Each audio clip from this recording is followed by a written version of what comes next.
ایک دوسرے کو عزت دو، برداشت کرو۔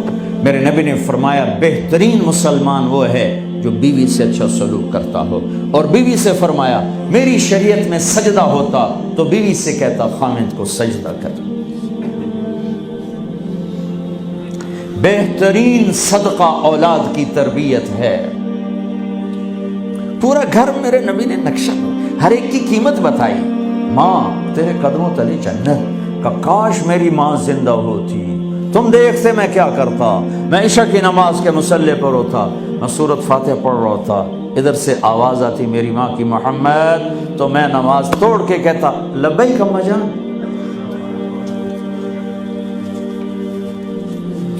باپ کا تیرے جنت کا دروازہ ہے، باپ تیری جنت کا دروازہ ہے، کھولنا توڑنا نہیں، کھولنا توڑنا نہیں، توڑ دیا تو جنت میں نہ جا سکو گے۔ سب سے بہترین مسلمان جو بیوی سے اچھا سلوک کرے، سب سے بہترین عورت جو اپنے خامند کی منشا کو دیکھے۔ پھر آپ نے ایک عجب بات فرمائی جو معاشرے میں بہت بوجھ بنتا ہے جس کا، ہاں بھائی تمہیں ایسا صدقہ بتاؤں جس سے بڑھ کے کوئی صدقہ نہیں، تمہیں ایسا صدقہ بتاؤں جس سے بڑھ کے کوئی صدقہ نہیں۔ انہوں نے کہا جی کیا؟ کہ الابنۃ المردودہ، جس کی بیٹی کو طلاق ہو گئی یا بیوہ ہو گئی اور گھر واپس آ گئی ماں باپ کے، یا ماں باپ نہیں ہے تو بھائی ہیں، وہ ایک بوجھ بنتی ہے ماں باپ پر بھی، اور بھائی تو ویسے ہی باغی ہو جاتے ہیں۔ میرے نبی نے فرمایا اس بچی پہ خرچ کرنا کائنات کا سب سے افضل صدقہ ہے۔ گھر، ایک گھر کیسے چلتا ہے؟ ہمارے ہاں پنجاب، سندھ، بلوچستان سرحد میں بہنوں کو وراثت میں کوئی حصہ نہیں ملتا، سب بھائی کھا جاتے ہیں۔ میرے نبی نے فرمایا جس کو اللہ نے 2 بہنیں دیں اس نے ان کا حق ادا کیا، شادی کی حق ادا کیا۔ ماں باپ کی وراثت میں سے ہوتا ہے، اگر میں نے کوئی خود کمایا ہے اس میں بہنوں کا حق نہیں، ماں باپ سے اگر 1 روپیہ بھی آیا ہے تقسیم کیا جائے گا۔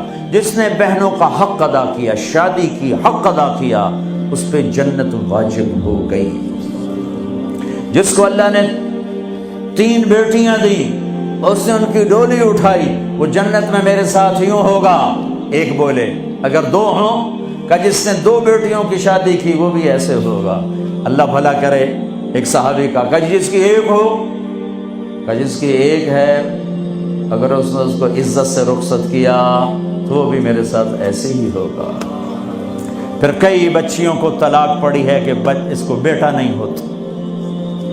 یہاں آنے سے پہلے کا واقعہ، پنڈی سے بچی رو رو برا حال اس کا، میں تو فون سنتا ہی نہیں ہوں ایسے کہ میرا تو کلیجہ پھٹ گیا ہے۔ ہے کہنے لگی کہ سسرال نے کہا تھا بیٹی ہوئی تو طلاق دے دیں۔ میں نے کہا اس میں میرا کیا قصور ہے، اور بیٹی ہی ہوئی اور مجھے طلاق پڑ گئی، اور میں گھر آ گئی 22 سال کی عمر میں۔ بیٹی دینے والا اللہ اور ظلم کرنے والا سسرال۔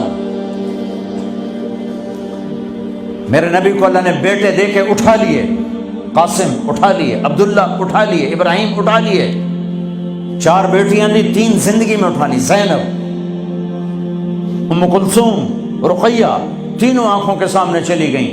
فاطمہ سے نسل چلی، آپ نے فرمایا لوگوں کی نسل بیٹے سے چلتی ہے، میری نسل میری بیٹی فاطمہ سے چلی۔ اس لعنت کو دھویا۔ عورت کا کیا قصور ہے اگر اس بیچاری کو بچیاں ہو رہی؟